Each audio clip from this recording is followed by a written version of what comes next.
Record হচ্ছে। আচ্ছা, আমরা আবার প্রথম থেকে শুরু করতেছি। একটু দিবে নতুন ছাত্র যারা নতুন একেবারে জয়েন দিয়েছেন, আর পুরাতন যারা আছেন তারা তো পারবেনই। আর একটু একটু ঢেলে আর একটু সাজানো হয়েছে আপনাদেরকে। বারবার টাস্ক দিচ্ছি বা এসপি বা হোম প্র্যাকটিস দিচ্ছি, সেটা আপনারা করতেছেন না। যার ফলে এখন নিজে আমি দেখলাম যে এখন এটা আহ, আমার না করা ছাড়া আর উপায় নেই। কারণ হচ্ছে পরীক্ষার এমসিকিউ পরীক্ষা নিব, দেখা গেছে অনেকেই খারাপ করবেন। এই জন্য এই সিদ্ধান্ত নিয়েছি, মোটামুটি আমি আহ, পুরো প্রশ্ন এমসিকিউ সবগুলা পড়ানো শেষ করে করে আমি নিজে আগাবো। আজকে মোটামুটি সবাই ক্লাসটা ভালো লাগবে, একটু মনোযোগ দিন সবাই। আপনারা দেখতে পাচ্ছেন ক্লাসের প্রথমে আমরা এই ক্লাসটা প্রথমে করেছিলাম, একটু কিছু সংযোজন হয়েছে। যৌতুক নিরোধ 2018 এখানে প্রশ্ন সবসময় বারবার বলে থাকি, এখান থেকে সবসময় 3 এবং 4 ধারা প্রশ্ন আসে। সব দ্বারা বাদ দিয়ে যাবেন, অনেকেই বিভিন্ন স্যাররা ক্লাস করাচ্ছেন এবং আমাদের যারা অল্প লঞ্চ ধারা করতে। যেগুলো আমরা তো অল্প ধারা পড়বো, যেহেতু এমসিকিউর জন্য আমাদের একটু ড্রাইভ দিতে হয়। এই জন্য আমাদের পড়তে হয়, কারণ হচ্ছে আপনি যত ভালো জানেন, আপনার লিখিত প্রিপারেশন খুব ভালো, কিন্তু এমসিকিউ ফেল করছেন 29, মানে সব বৃথা। একজন ভালো স্টুডেন্টের দিকে সব দিকে ওই যে পাঁচ, যেরকম পাঁচ বলেছি, পাঁচটার রহস্য রয়েছে। একটা ভালো স্টুডেন্ট 5টা বিষয় রয়েছে, 5টার ভিতরে যদি একটা কমতি হয় সে কিন্তু পাস করতে পারবে না। তো শুরুতে দেখতে পাচ্ছি যৌতুক নিরোধায়ন 2018। আমি প্রথমে বলেছি যে পরীক্ষায় সবসময় খেয়াল রাখবেন, আইনটা ক্লিয়ার করে লিখবেন, আইনটা স্পষ্ট করে লেখা। যে আইনের প্রশ্ন করবে সেই আইনকে প্রশ্ন করা। এখানে অনেকে আছে পরীক্ষা দিয়েও জয়েন দিয়েছেন। আমি একটা বিষয় বলবো, হেডকোয়ার্টার স্যারা যখন প্রশ্ন করেন, যে কোনো আইন থেকে প্রশ্ন করলে একটি ধারা থেকে প্রশ্ন করেন, সবসময় মনে রাখবেন, এটা মাথায় রাখবেন সবসময়। যে কোনো প্রমাণের দায়িত্ব হোক, আর আত্মরক্ষার প্রশ্ন হোক, অথবা অপরাধের সহায়তা হোক, অথবা পেনাল কোডের হোক, অথবা বাল্য বিবাহ, ওই স্পেসিফিক ভাবে বাল্য বিবাহ অথবা কানেক্টেড সবসময় বলি না। এই যে দেখেন একটা প্রশ্ন করছে যে আপনার পারিবারিক সহিংসতা থেকে, যে 4 ধারা থেকে প্রশ্ন করছে, 3 ধারা থেকে। তো এইখানে 3 এবং 4 এবং অন্য নারী শিশু আনা গেছে, নারী শিশু থেকে প্রশ্ন করছে। তাহলে কি হলো, এটা কানেক্টেড। আপনি যদি কোনো প্রশ্ন কানেক্টেড সেকশন থাকে, সেখান থেকে এনে আপনার উত্তরটা দিতে পারবেন, সমস্যা নাই। বিশেষ ক্ষমতার সাথে যদি যেখানে বলেছে পেনাল কোডের প্রশ্ন, যেখানে বলেছে বিশেষ ক্ষমতায়নের প্রশ্ন, তা আপনি গুরুত্বটা বুঝবেন, কোনটা আগে লিখবেন। যদি পুলিশ হেডকোয়ার্টার মনে করে যে হ্যাঁ কানেক্টেড দিয়ে দিচ্ছে, যে পুলিশ হেডকোয়ার্টার মনে করে যে দুইটাই সঠিক বা একটা আনসার নিচ্ছে, তাহলে নিবে।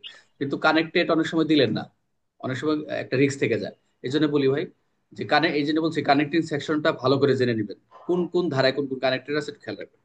অনেকে ক্লাসটা করেছেন যৌতুক নিরোধ আইন 2018 সালের আইন। যৌতুক নিরোধ শুধু যৌতুক আইন না, খেয়াল রাখেন, এটা 1980 সালের একটা আইন ছিল, ডাউরি, যেটা হচ্ছে রোহিত করে পরবর্তীতে 2018 সালে সংশোধনে আনা হয়। আমরা শুরুতে দেখতে পাচ্ছি যৌতুক নিরোধ আইন সংক্ষিপ্ত শিরোনাম প্রবর্তন, এটা এক দ্বারা ম্যাক্সিমাম হচ্ছে এক দ্বারা থাকে, এটা পরীক্ষা আসে না। আদৌ পরীক্ষা আসবে না, বারবার বলতেছি, হঠাৎ। কিন্তু আমরা যারা বই লিখতেছি বা এমসিকিউ তৈরি করতেছি, সবসময় এটাতে এমসিকিউ তৈরি করছি। আমরা যদি প্রথমেই আন্ডারস্ট্যান্ডিং সেকশনে যাই, দেখেন আমরা প্রথমটা হচ্ছে যদি এটা আন্ডারস্ট্যান্ডিং নেই, এটা পড়ার কিছু নেই, এটা বোঝার কিছু নেই, জাস্ট এটা আমরা এটা শুধু জানি। এটা হচ্ছে যৌতুক নিরোধ আইন 2018, এটা ক্লিয়ার। এখন আমরা যদি মনোযোগ দেন, শোনা যাচ্ছে তো না? দুয়ে দেখেন হ্যাঁ স্যার।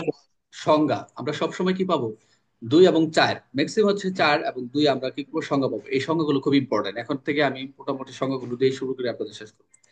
আমি প্রথমে বলেছিলাম পক্ষ, দুইয়ের কথা হচ্ছে পক্ষ, পরে হচ্ছে যৌতুক, দুইয়ের কথা যৌতুক বলেছিলাম, মনোযোগ দেন।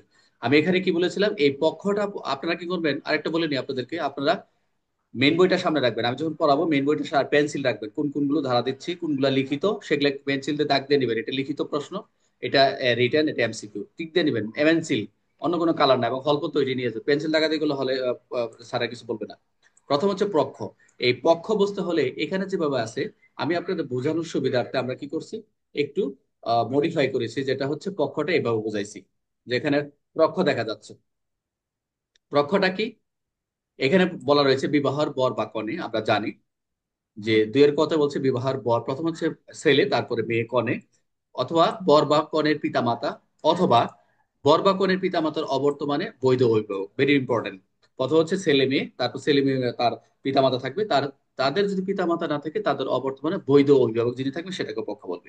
সর্বশেষ বলেছেন প্রত্যক্ষভাবে বিবাহের সাথে জড়িত বর, বরের সাথে যিনি প্রত্যক্ষ হতে পারে, অথবা কনের সাথে হতে পারে। তাহলে কি হলো, প্রত্যক্ষভাবে বিবাহের সাথে জড়িত যিনি বর বা কনের পক্ষের অন্য কোনো ব্যক্তি, অর্থাৎ থার্ড পার্সন, সেটা হতে হবে প্রত্যক্ষভাবে, ডিরেক্টলি।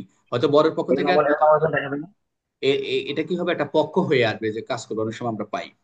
তাহলে আমরা এই দুইয়ের পথে যদি পক্ষে যাই, এখন যদি আপনারা এটাকে এমসি দেখেন, আমি একবার কিন্তু এই শীটটা পিডিএফটা দিব আপনাদের, আপনাদের আর ওই কষ্ট আমি কষ্ট করতেছি, আপনাদের দিছিলাম, আপনারা তো করতেছেন না।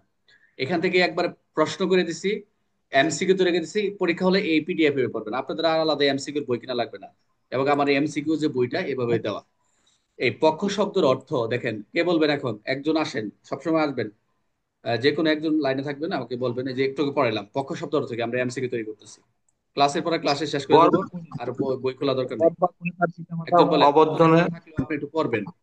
আসাদ বলেন পক্ষ শব্দ এদিকে অর্থ কি বললেন এখানে। বর বা কনে হবে, তাদের মাথায় রাখবেন পিতামাতা না, আপনি বা পরে আসেন, প্রথম অবৈধ থেকে পরে আসেন। ভোগ জোরে পড়েন অথবা সবাই সবাই। বিবাহের এগুলো প্রত্যক্ষভাবে তো গেছে, কথা শোনা যাচ্ছে না, অন্য কোনো, আমার কথা আমার শোনা যায় সবাই? আমার কথা কি শোনা যায়? হ্যাঁ স্যার শোনা যাচ্ছে স্যার। কিন্তু আপনাদের কথা শুনতেছি না, আমার কথা আসাদ ভাই বলেন তো, এখন শোনা যায়? হ্যাঁ আপনার স্যার কথা শোনা যায়। বর বা কনে তাদের হ্যাঁ হ্যাঁ। পিতামাতা বা অবৈধ অভিভাবক অথবা বিবাহের সহিত প্রত্যক্ষভাবে জড়িত অন্য কোনো ব্যক্তি। একজনে ক্লাসে ঢুকতে পারতেছে না, দেখেন কি অবস্থা, কি বলবেন তাকে? রাবিয়া, আচ্ছা, ওর কি সমস্যা? জুম অ্যাপটা, জুম আইডি পাসওয়ার্ড তো দিয়ে দিছি, দেখেন আইডি পাসওয়ার্ড দেন। তাহলে এখানে কি বুঝলেন আপনি? এমসিকিউ তো আইডি পাসওয়ার্ড দেন। বুঝতে পারছেন? পক্ষ শব্দ অর্থ হচ্ছে বর বা কনে, পিতা মাতা। বর বা কনে পিতা মাতা, অভিভাবক বা বিবাহের প্রত্যক্ষ জড়িত ব্যক্তি, তাহলে কোনটা হবে? এখানে যে শুধু বর কনে সেটা না, পিতা মাতা সেটাও না, না একবার স্যার। ডিরেক্টলি সি নাম্বারটা বলছে। তাহলে আমার যদি এটা পড়া থাকে ক্লিয়ার করে, তাহলে আমার কিন্তু উত্তরটা সহজ। তাহলে ক্লিয়ার? পক্ষ শব্দের অর্থ কি সমস্যা আছে আরো কারো? আমি কিন্তু এমসিকিউ তৈরি না করে স্যার দিচ্ছি। তিন নাম্বার। হ্যাঁ, তারপর আসেন দুই, এমসিকিউ টু। তারপরটা যান, পরেরটা বলেন। হ্যাঁ বলেন। যে নিম্নোক্ত ব্যক্তিদের এখানে পক্ষ হিসেবে গণ্য হবে না, এবার কিন্তু পক্ষের ডিফিনেশন করে দিল যে কাজ। এবার হচ্ছে পক্ষ হিসেবে গণ্য না, এটা তো আসতে পারে, পক্ষ হিসেবে গণ্য না কোনটা? কনের বৈধ অভিভাবক, বরের পিতা, বিবাহ অনুষ্ঠানে অতিথি হিসেবে আগত, এটা তো আমরা পড়ি নাই। এই না এটা কিন্তু আমরা পড়ি নাই যে অতিথি হিসেবে আগত দুঃসম্পর্ক আত্মীয়, এটা পড়ছি। এটা হচ্ছে নেগেটিভ হবে, এটা না বলছি। স্যার। তাহলে এটাকে উত্তর ক্লিয়ার? এটা কিন্তু আমরা পড়ি জি নাই, স্যার। প্রশ্নে কিন্তু এই কথাটা নাই, একটু খেয়াল রাখবেন। নেগেটিভ, নেগেটিভ দিয়ে দিছে, তারাই আসতেছে না, তাহলে এটা হলো উত্তর। তাহলে আমরা এখন যাই যৌতুকে। ক্লিয়ার? আমাদের এমসিকিউ শেষ, এখানে আর আন্ডারস্ট্যান্ডিং সেকশন বুঝলাম, তারপর হচ্ছে কানেক্টিং সেকশন এখানে নাই। তারপর আর কি আছে আমাদের? এক্সাম্পল তৈরি করা বা প্রশ্ন তৈরি করে এমসিকিউ তৈরি করলাম। প্রশ্ন এখান থেকে আসবে না, পক্ষ বলতে কি বোঝো, পক্ষ সংজ্ঞায়িত করা আছে, এগুলো ইম্পর্টেন্ট না। আমরা বুঝবো যে কোনটা প্রশ্ন তৈরি করতে হবে। খালি ফাও পেছাল পারে তো লাভ নাই, সেকশন দেখে বুঝতে হবে যে এটাতে প্রশ্ন আসতে পারে। যৌতুক, এটা আসতে পারে। এটা কানেক্টিং সেকশন আছে, যেটা হচ্ছে নারী শিশু সাথে কানেক্ট। এখন এই যৌতুক কাকে বলা হয়? আমরা যদি এই যৌতুকের সঙ্গে আমরা দুইয়ের খতে পড়েছি, যৌতুকটাকে যদি আমরা বুঝতে চাই, তাহলে আমাদের বুঝতে হবে, আমরা আরেকটু নিচে আরেকটু ক্লিয়ার করেছি যে যৌতুককে কিভাবে আমরা এটাকে মনে রাখছি। যৌতুক দুইয়ের খ দেখেন, এখানে দেখা যাচ্ছে, মনোযোগ দেন। ভেঙে ভেঙে দিয়েছি আপনাদেরকে। যেটা হচ্ছে প্রথমে হচ্ছে আপনারা, আমরা ইতিপূর্বে ক্লাস নিয়েছিলাম, বিবাহের এক পক্ষ বা অন্য পক্ষের নিকট, প্রথমে এটা আমরা বলেছিলাম যে বিবাহের এক পক্ষ অন্য পক্ষের নিকট, এটা স্টার্টিং শুরু করবেন যৌতুকের। দেখেন, এই যে এতগুলা কথা যে এখানে অ্যাড করে দিছি, একবার কয়েকবার পড়লে আপনাকে অনেক ভাষাগতটা ইনক্রিজ হবে, ভাষাগতটা বাড়বে, আপনার দখল বাড়বে, দখল। কিন্তু আপনি যখন কোনো গাইড থেকে অল্প দুই লাইনে পড়ে যাবেন, ওটা স্থায়িত্ব হয় না। তাহলে বিবাহের এক পক্ষ অন্য পক্ষকে কি করবে? তাদের বৈবাহিক সম্পর্ক স্থাপনের পূর্ব শর্ত হিসাবে তাদের বিবাহের সময় বা তৎপূর্বে বা বৈবাহিক সম্পর্ক বিদ্যমান থাকাকালে বিবাহের অব্যাহত রাখার শর্তে কতগুলো আসছে। দেখেন কন্ডিশন গুলো কিন্তু অনেকগুলো আসলে, যে এক পক্ষ যদি কোনো ব্যক্তি যদি কোনো পক্ষ অন্য পক্ষে নাকি কি করবে, তাদের বৈবাহিক সম্পর্ক স্থাপনের পূর্ব শর্ত হিসেবে কি করবে, বিবাহের আগে বা পর্বে তাদের বিবাহ সম্পর্ক বিদ্যমান থাকাকালে অথবা তাদের অব্যাহত রাখার শর্তে, এই যে কন্ডিশন গুলো কি করবে, বিবাহের পণ বাবদ প্রত্যক্ষ বা পরোক্ষভাবে কি করবে, দাবিকৃত, তারা যে দাবি করবে এক পক্ষ মেয়েদের কাছ থেকে, বিবাহের এক পক্ষ অন্য পক্ষে কি করবে, যে যেটা দিতে সম্মত হবে, প্রধানত সম্মত কোনো অর্থ বা সামগ্রী। মূলত দিবে তো অর্থ অথবা সামগ্রী, আমরা অবশ্যই ডেকোরেশন দেই, টাকা দেই, পয়সা দিই, এগুলো তো আলাদা, তো আর কিছু নাই। হ্যাঁ, এই সব বিষয় মিলে যৌতুক হিসেবে গণ্য হচ্ছে।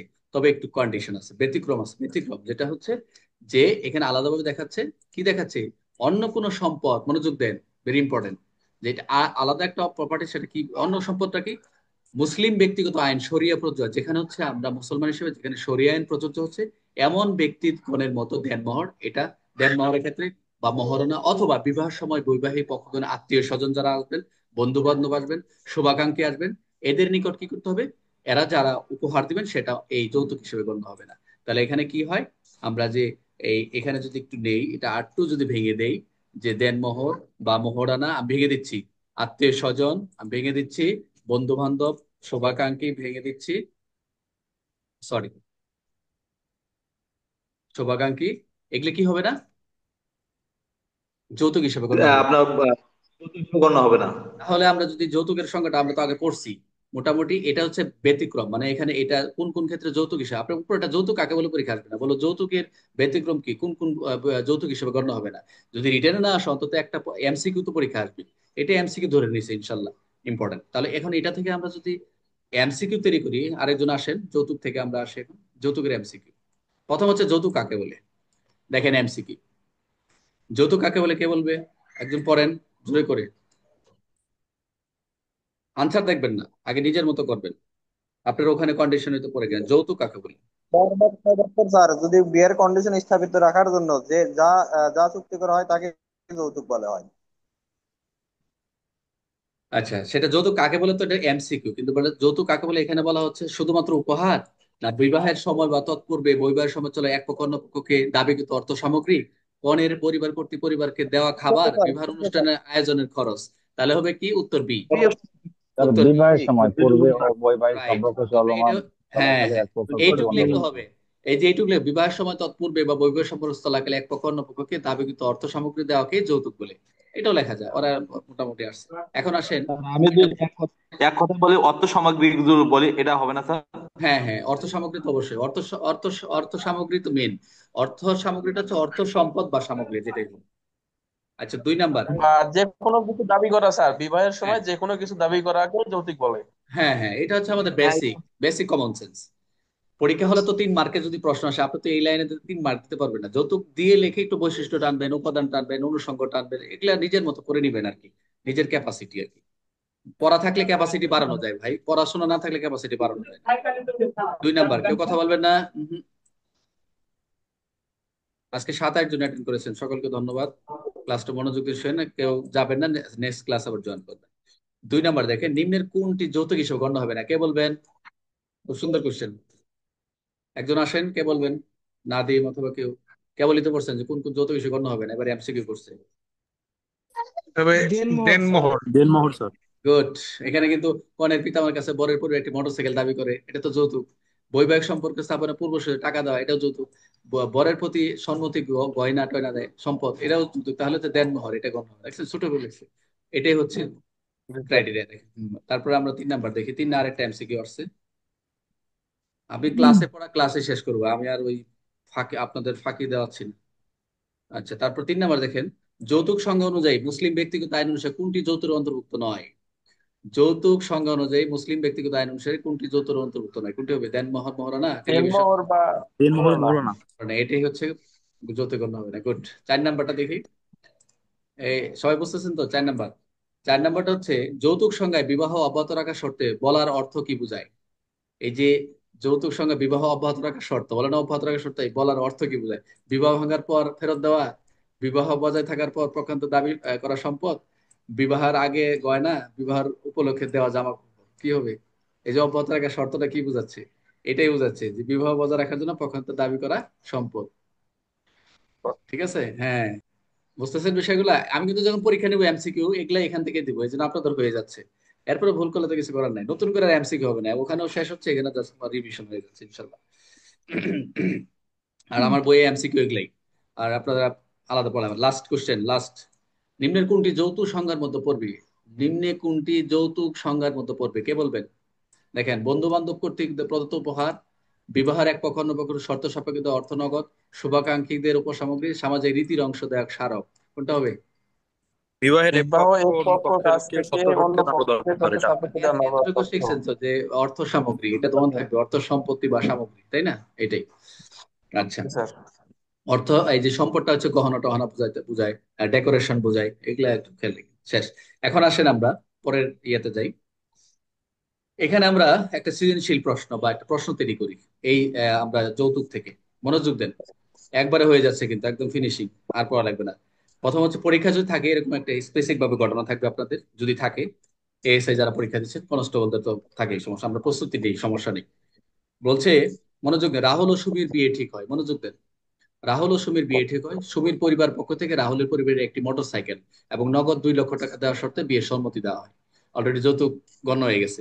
পরে রাহুলের পরিবার জানায় যদি এসব না দেওয়া হয় তবে তারা বিয়ে বাতিল করবে। বিয়ের পর সুমিকে তার পিতার বাড়ি থেকে আরো আসবাবপত্র আনার জন্য চাপ দেয়। এক হচ্ছে বিয়ে হয়ে গেছে, বিয়ে দিছে, এবার পরে আবার আরো আনার জন্য চাপ দেওয়া শুরু করছে। যৌতুক, নারী শিশুদের যৌতুকের কথা তো বলা রয়েছে, যৌতুকের মারধর স্পেসিফিক ভাবে সেখানে বলা রয়েছে। সেখান থেকে আমরা কানেক্টেড নিব, এই ধারা দিয়ে সেখানেও কানেক্টেড নিব। তাহলে এখানে আমরা প্রশ্ন করেছে যৌতুক বলতে কি বোঝায়। তাহলে যৌতুক বলতে কি বোঝায় কত দিবেন? দুইয়ের কত? স্যার। দুইয়ের যৌতুকের দুইয়ের সংজ্ঞাটা খতে। লিখবেন। দুইয়ের সংজ্ঞাটা লিখবেন। আচ্ছা, এখানে আর একটু ভেঙে দেই, রাহুলের পরিবারের আচরণ যৌতুক নিরোধ আইনের আলোকে কতটা আইনসম্মত? যে যৌতুক তো এটা তো আইনসম্মত না। যৌতুক তো আইনসম্মত না। যদি বলে আইনসম্মত হয়, তাহলে তার বিরুদ্ধে কি ব্যবস্থা নেওয়া হবে? তাহলে আমরা যে এখন নিচে আসবো 3 ধারায় পড়বো। এখানে যদি ক বলে তাদের আত্মীয় স্বজন পরিবার তাদের বিরুদ্ধে যৌতুক দেওয়া নেওয়া কি ধরনের অপরাধ হবে সেটা আমরা নিচে পড়বো। গ নম্বর প্রশ্নটা একটু আপডেট হবে, এটা এখন দরকার নেই। যৌতুক প্রথার বন্ধে কি কি পদক্ষেপ নেওয়া হয় এগুলো আপনারা নর্মালি বেসিক, এগুলো করার দরকার নেই। এখানে এই প্রশ্নটা আপডেট হবে বর্তমান এই অনুযায়ী, এটা দরকার নেই। তাহলে আমরা একটা সৃজনশীল প্রশ্ন দেখলাম, এগুলো আপনাদের তৈরি করার কথা ভাই। এখন আমি তৈরি করে দিচ্ছি। হ্যাঁ, আমার ইতারি করে দেওয়া লাগতেছে। তাহলে আমরা এই পর্যন্ত ক্লিয়ার। এখন আসি 2 ধারা, সরি 3 ধারা, যৌতুক দাবি করা দণ্ড, যেটা very very important, very very important. পরীক্ষায় আপনাদের প্রশ্ন যদি আসে এগুলো ধারা থেকে আসবে, এবং সেটা হচ্ছে দেওয়ানি। এই যৌতুকের মামলাগুলো দেওয়া যেহেতু কোর্ট থেকে ম্যাক্সিমাম 3 এবং 4 ধারা মামলা আসে, 3 ধারা ম্যাক্সিমাম আমরা পাইছি যেটা তো। স্যার আমি সবাই হ্যাঁ, বলছিলাম স্যার একটু কথা বলবো আর কি, 1 মিনিট। সোহেল, জি স্যার আমার মনে হচ্ছে এইভাবে যদি আপনি পড়েন স্যার মানে র্যাঙ্ক কেউ ঠেকাতে পারবে না।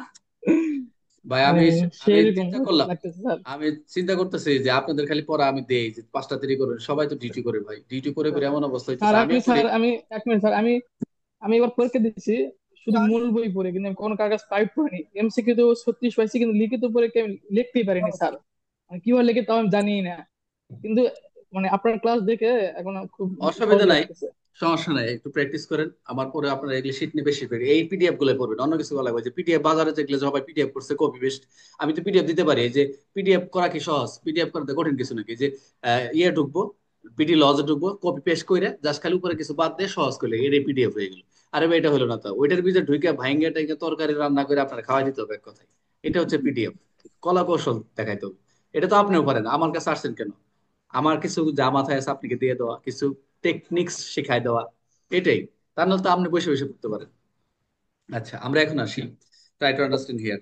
যৌতুক দাবি করার দণ্ড 3 ধারা। এখানে বলছে আমরা এটাকে যদি ভাঙতে পারি, যে আমরা এখন যৌতুক যদি কোনো পক্ষ অন্য পক্ষের নিকট প্রত্যক্ষ বা পরোক্ষ ভাবে কি বিবাহের কোনো পক্ষের নিকট থেকে যৌতুক দাবি করেন, ডিমান্ডিং দাবি করেন, সেক্ষেত্রে এটা একটি অপরাধ। দেখেন পরীক্ষায় প্রশ্ন আসছিল যে একটা পারিবারিক সহিংসতা নিয়ে বলছে যে ককে তাকে অ্যারেস্ট করেন, তাকে পারিবারিক সহিংসতা সংবাদ বা যে কোনো সংবাদে তাকে পুলিশ যায় অ্যারেস্ট করেন, তো এ কি ধরনের অপরাধ? এটা কি অপরাধ? এটা কি আমলযোগ্য নাকি আমলযোগ্য নাকি জামিনযোগ্য? একটা প্রশ্ন করছিল গত পরীক্ষায়, যে লাস্ট আমরা পরীক্ষা দিলাম। এখানে লেখছে, তাহলে লেখা লাগছে যে অবশ্যই গ্রেপ্তার করছে, তাহলে বিনা কারণে গ্রেপ্তার করতে হলে অবশ্যই আমলযোগ্য লিখতে হবে, এটা একটা আমলযোগ্য অপরাধ। তা আমলযোগ্য অপরাধ হলে আর কিছু লেখে, উত্তর এইটুকুই, এখানে ধারা চায় নাই। এটা একটা আমলযোগ্য অপরাধ, শেষ। এখন এখানে বলছে এটি একটি এ আইনের একটি অপরাধ, তো এই অপরাধ বলতে আমলযোগ্য বুঝতে হবে। আচ্ছা, তোর জন্য এটা 5 বছর কারাদণ্ড এবং 1 বছর 5 বছর অনন্য এবং 1 বছর কারাদণ্ড, 50,000 টাকা জরিমানা। আমরা এই জরিমানা গুলা স্পেসিফিক ভাবে আমরা পূর্ব বলেছি। তাহলে আমরা এখানে কি কি পেলাম? একটা হচ্ছে প্রত্যক্ষ পরোক্ষভাবে তাদের এটা যৌতুক যে দাবি করে সেটা একটা অপরাধ, এবং দাবিকৃত কত 5 বছর অনন্য, এক বছর কারাদণ্ড, অনধিক 50,000 টাকা জরিমানা, অথবা অর্থদণ্ড, উভয় দণ্ড। এখন যদি এমসিকিউ আসে, মনোযোগ দেন, মনোযোগ দেন। যৌতুক দাবি করলে এটি এটি কি কি হিসেবে গণ্য হবে? সামাজিক অপরাধ, ধর্মীয় অপরাধ, এটি একটি অপরাধ, নৈতিক অপরাধ, কে বলবেন? স্যার, আইনের অধীনে এটা একটি অপরাধ হবে এটা। গুড, এটা একটি নৈতিক অপরাধ। অপরাধ সম্ভবত।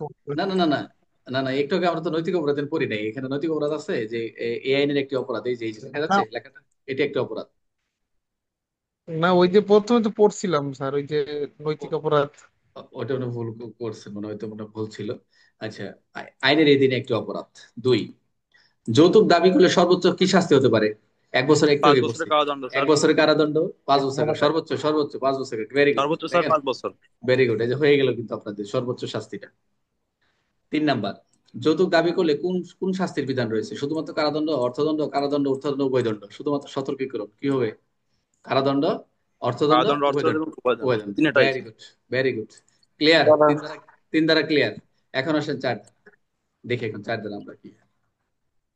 চার ধারা হচ্ছে যৌতুক প্রদান ও গ্রহণ, অর্থাৎ দেওয়া নেওয়া, যৌতুক প্রদান গ্রহণ।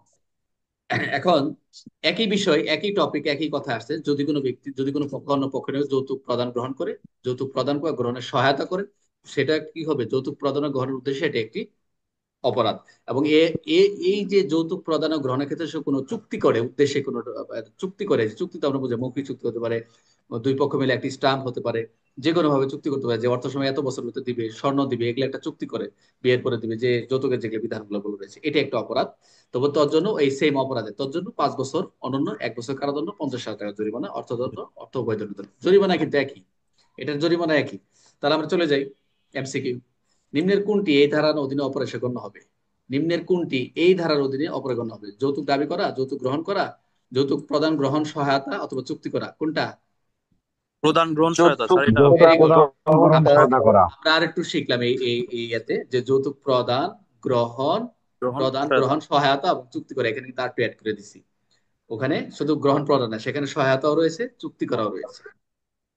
2 নাম্বার, এবার আসেন, যৌতুক প্রদান বা গ্রহণের সর্বোচ্চ শাস্তি কি হবে?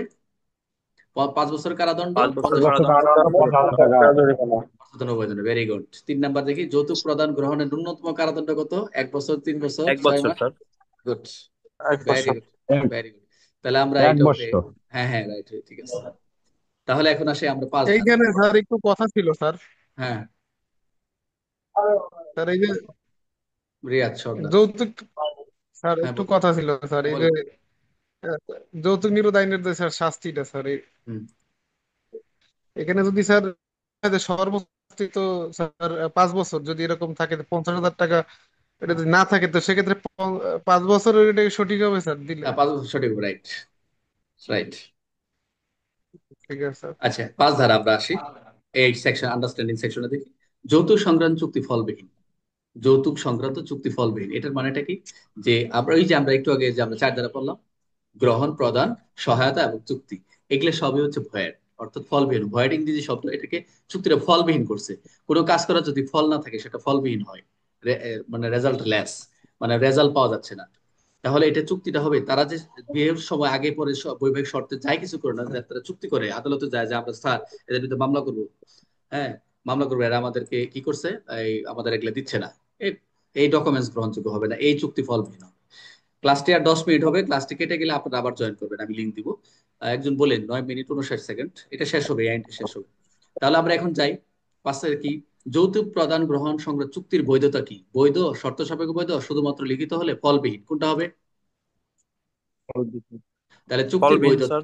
হ্যাঁ চুক্তি, ফলবিহীন স্যার, ভেরি গুড। এই যে ফলবিহীন। ফলবিহীন, ভয়েট, এই ভয়েট, এটা একটা রিটেনের প্রশ্ন আছে, চতুর্থ যে এই যে ফলবিহীন ব্যাখ্যা করুন। 5 ধারা এই নিজের মতো করে লিখবেন, তখন 4 ধারার যে ব্যাখ্যা, 3 ধারা একটু ব্যাখ্যা নিয়ে আসবেন, 4 ধারা একটু ব্যাখ্যা নিয়ে লাস্টে 5 ধারা শেষ করে দেবেন।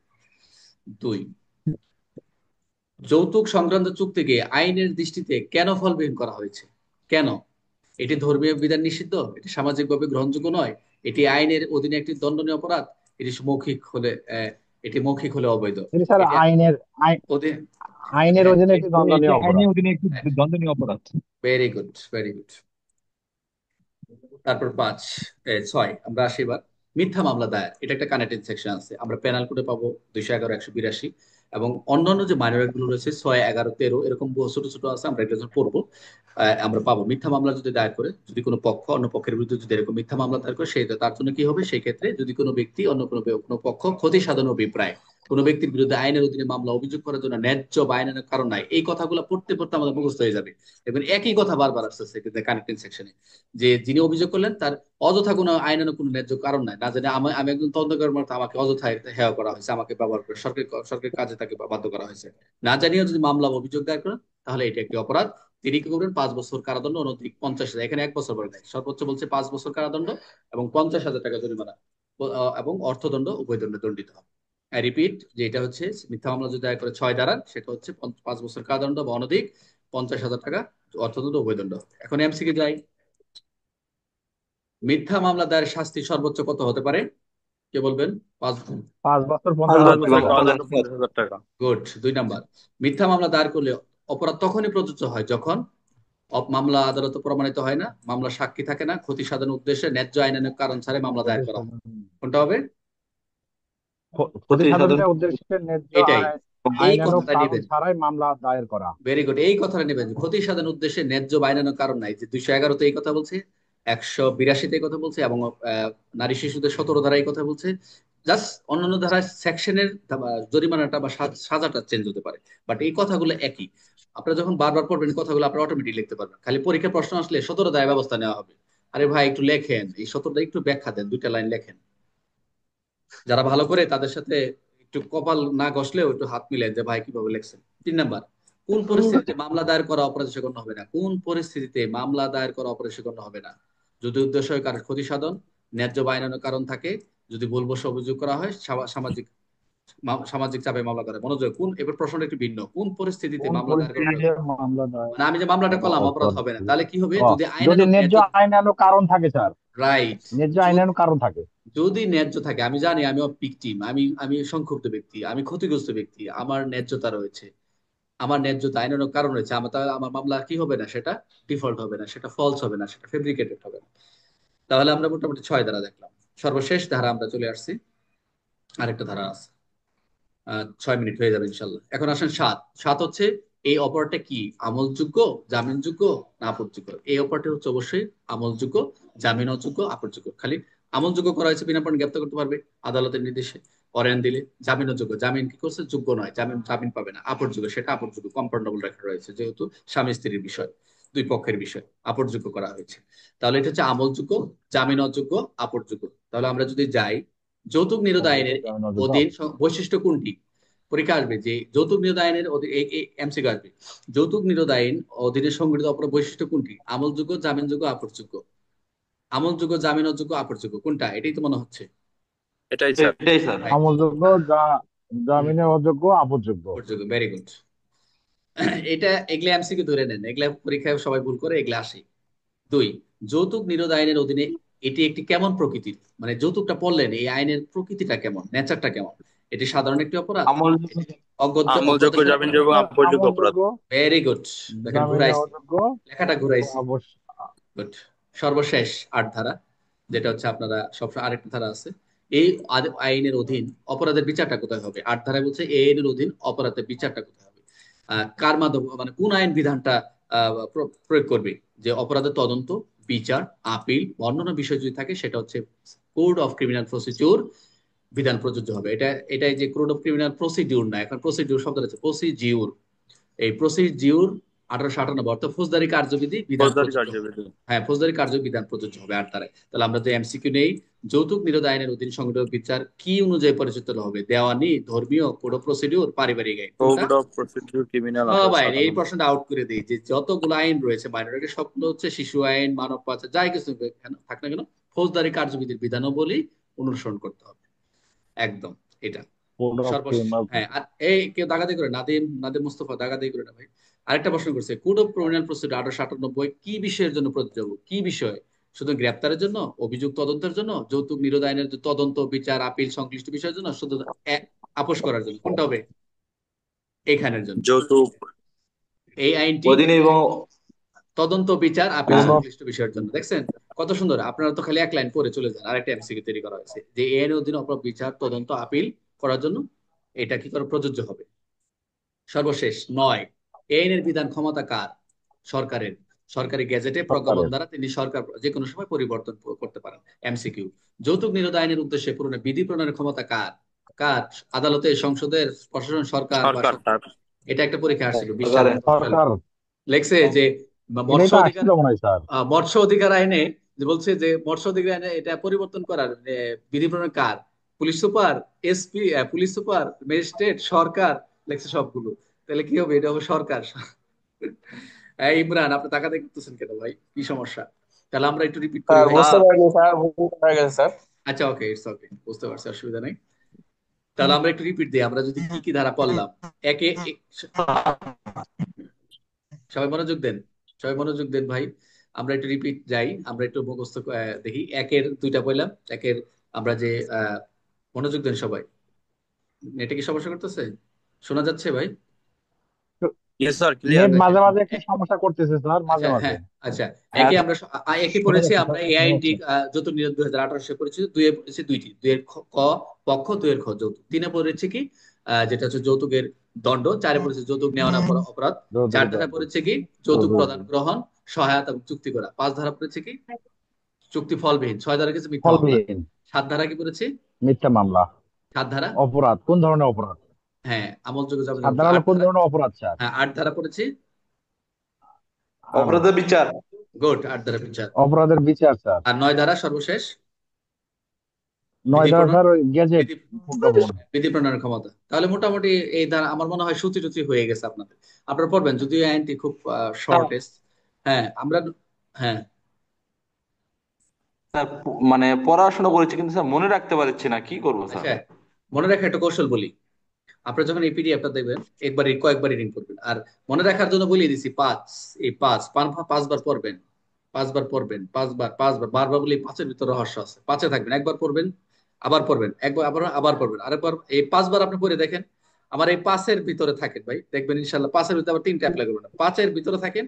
আর এই যে পড়া শেষ করে একবার বলবেন একে কি, দুয়ে কি, তিনে কি, চারে কি, পাঁচে কি, ছয়ে কি, সাথে আটে কি, নিজের মতো করে একবার লিখবেন, প্র্যাকটিস করেন। এটা একটু ব্রেনের মানে ব্রেনকে প্র্যাকটিস করাচ্ছেন না দেখে আপনার এরকম মনে হচ্ছে, সবাই পারবে, একদম যে গাদা ছাত্র স্যার, সেও, আমরা কিন্তু পড়ে আসছি।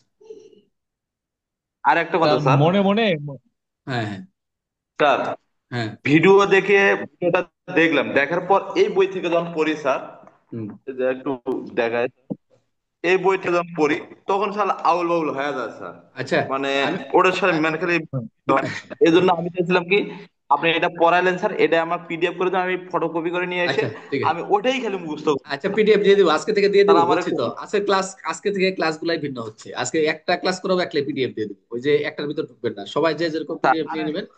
আর হ্যাঁ হ্যাঁ পিডিএফ দিয়ে দেবো। আর আমাদের আমাদের এই যে বইটা দেখতে পাচ্ছেন তদন্ত নির্দেশিকা, হুম আপনারা যারা প্রথম বইটা বের হচ্ছে আমার, এই যে বইটা দেখতে পাচ্ছেন, এই যে এখানে বিভিন্ন কালার, এই যে একটা বই তদন্ত নির্দেশিকার যে বইটা, সেম এরকম একটা বই হচ্ছে। বইটা আমি চেষ্টা করেছিলাম যে বইটাকে এটা হাফ করে গাইডের মতো বের করা, কিন্তু প্রশ্নগুলো শীট আকারে তো, এই জন্য আমি বইটাকে আমার ফার্স্ট ব্যাচের জন্য শীট আকারে সবাইকে পৌঁছাই দিব একবারে ইনশাল্লাহ। এরকম হবে, এই একটা পড়লেই চলবে, আসলে প্রথম থেকে শুরু থেকে শেষ পর্যন্ত এরকম একটা হবে, আর এমসিকিউর জন্য একটা হবে। এমসিকিউর জন্য হবে শুধু ওই যে আমরা যা পড়তেছি এটা জাস্ট খালি কপি পেস্ট,